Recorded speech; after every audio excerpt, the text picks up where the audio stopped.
Welcome to Slide Media Sports slash Hip Hop, which is one only Mr. Slide Media right here, where we discuss everything in hip hop and sports for the most part. Wow, this right here is my review on Lloyd Banks' album, The Curse of Inevitable Part 2. Like I said, I've been a big Lloyd Banks fan since the beginning, since Hunger for More. His debut album came out well over, 16, 17, 18 years ago. I think almost, 18 years ago since The Curse of Inevitable came out with him and G Unit when they was carrying up the charts, doing their thing. G Unit always be my favorite rap clique of all time. No matter what anybody say, that's definitely like my favorite rap group. I do that right quick. My favorite rap group of all time. Ain't no question about it. So Lloyd Banks, when I heard he was dropping his sequel to his album, kind of late on it. I had to listen to it, had to get on it and talk about it. The Curse of Inevitable 2. This is a pretty good, solid album. Not gonna lie to y'all, pretty good solid album. Like I said, Lloyd Banks' lyricism is always on point. Catch punchlines, everything. He still got good songs, good hooks to it. Definitely a good rap album. Like I said, it's only if like you're a fan of his kind of music, this hip hop, kind of old school feel beat kind of rap music. Not if you're into like the new, more genre music. His rap album is definitely for his core fans, his fans that listen to his kind of music. But it generally is a good album, but not a bad album by any means necessary at all. Just for that certain kind of genre of fan base, people that are into this kind of music, this Lloyd Banks album is definitely for you. And I'm breaking down and talk about a few songs I do like on the album. I'm not saying like every song on the album. It's a few songs I do like, but it had features from Tony Ayo, Jada Kiss, Ben the Butcher, Vado, and Davies. Pretty much a normal group of people like he had on the last album and all that. Like when I did review on his album last year, pretty much the same group of people and all. Just add a few people to the mix. That's it. So like I said, Lloyd Banks does his thing, and all the features are good as well. So like I said, I'm gonna break down and talk about the two songs I like on the songs I like on the album. Okay, Ben the Butcher, Living Proof. I was like, Living Proof. Ben the Butcher goes in again on this song with him and Lloyd Banks, Living Proof. They do another song that I did last year on the album. They did to get on the Curse Inevitable Part 1. They come back with Living Proof on this one. Both of them do their thing. Both of them hit the mark. Anytime Ben the Butcher gets on a song, I like his flow. I like everything. I really hope Ben the Butcher gets more and more shine. I feel like people don't talk about him enough as they should. Like the first time I ever heard about him was seeing him on Vlad TV in the Vlad TV interview.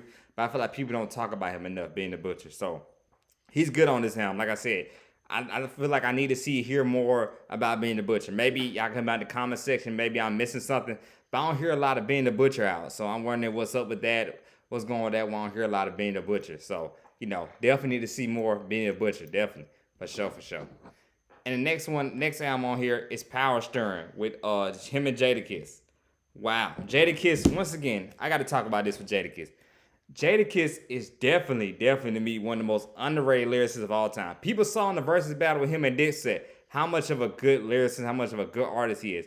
People do not talk about Jadakiss enough, man. He's definitely up there, the top 10 lyricists of all time. Definitely me, top 5 lyricists of all time. The way his freestyle, the way his flow is, Jadakiss always does his thing. Like, I've been a fan of Kiss since day one and all that. Like I said, he's always been good on features. For some odd reason, Jadakiss with his albums never have been that good. He only had pretty much one good album, in my opinion, that's been a classic. But most of the time, it's always his features. And he had just the way he does with features, rappers have done with careers. That's the thing about him and Three Stacks. What rappers have done with their careers, their catalog, Jadakiss and Honor 3000 have done with their features.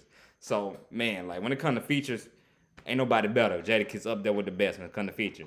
And that's why every time he on a song I hear on the album, I'm like, oh, I gotta click on it. Jadakiss, I know he finna snap. I can't wait to hear Jadakiss. He gonna snap.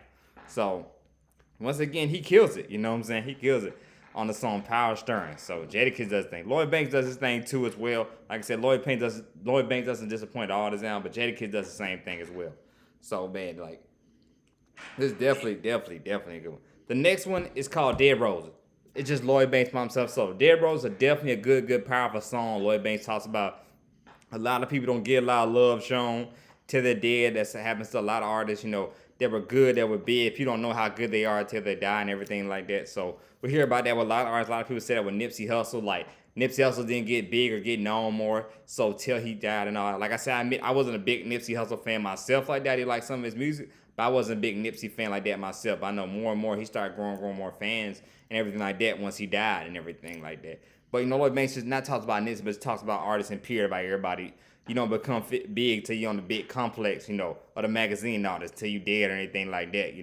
So it's like I said, a lot of people don't, pay attention to certain kind of artists that are good doing their thing or talk about them. They're good lyrically, they have good music, good catalog and everything like that. But they don't get talked about till like, they're dead most of the time. So Dead Rose is a very powerful song, very powerful for me. Like I said, Lloyd Banks is like I said, man, he's definitely like I said, he's up there, definitely one of my favorite rappers of all time, definitely one of my favorite rappers. So like I said, I just want more and more people now that he's kind of solo, he's branched away from Gina. Hopefully, more and more people can see how much of a good artist he is, and people, of course, understand him more and get to see more and more what kind of work he's done and all that. Like I said, I would love to see Gio in a versus battle too. I don't think that would happen. That would definitely showcase Lloyd Banks' talent a little bit more if he was in a versus battle. People can see how good he is, but I don't know how that would work if they would do a Gio, versus not. 50 Cent, he's kind of not really doing it. So, but like I said, I feel like, Lloyd Banks, somebody I feel like never got the proper recognition, the proper shine he should have got. That's why I'm always doing reviews on his album, talking about him, because, like, he's always been the less, him and Game were probably the best two lyrical rappers out of G Unit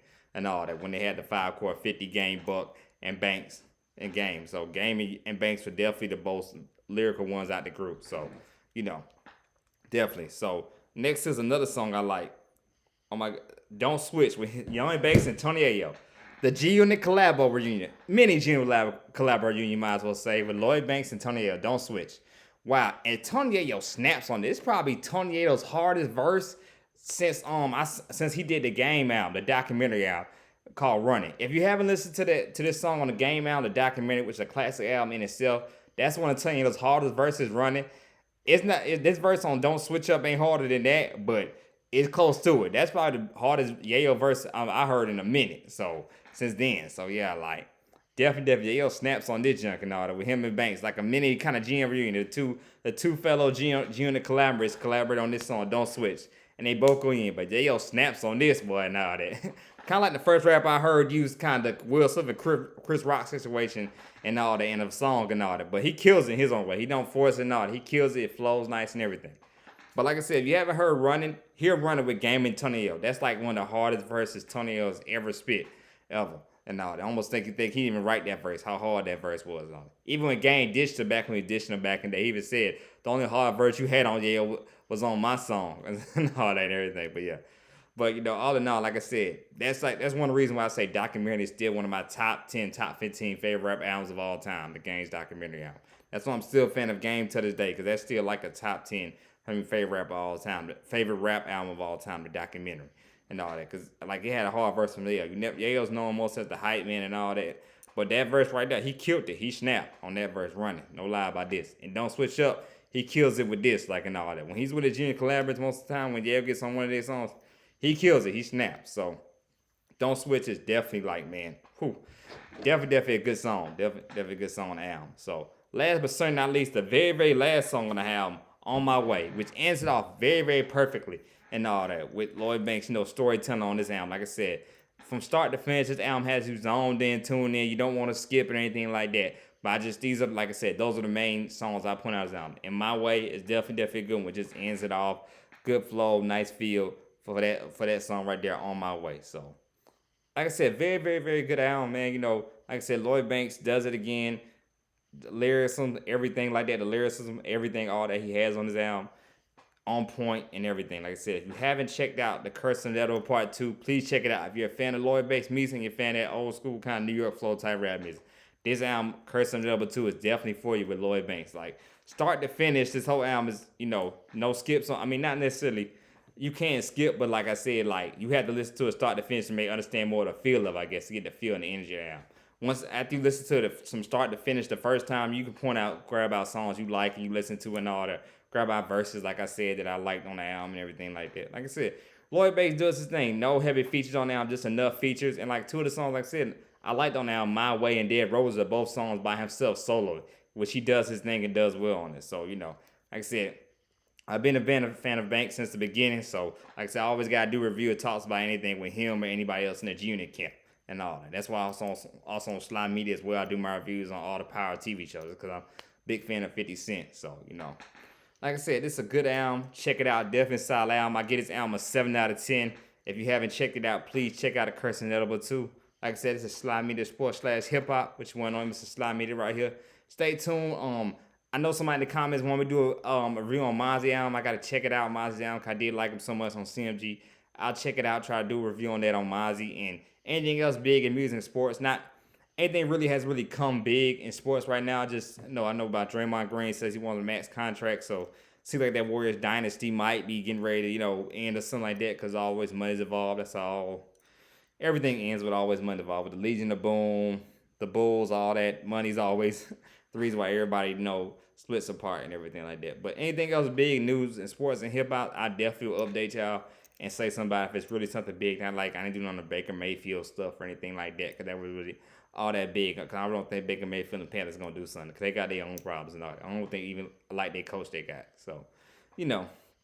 But anything else news, anybody big right now come out, like I said, like Miles, I might do a review on his or anything like in sports, I'll do something on that if something big happens in sports. I don't think I know it's football season's coming up, so stay tuned. I might, do a couple reviews on any big games or anything like that. So, stay tuned with me for that. But like I said, it's Slimy That Sports / Hip Hop where we cut everything sports and hip hop. Y'all have a good night. Be safe with you. It's Slimy The Sports.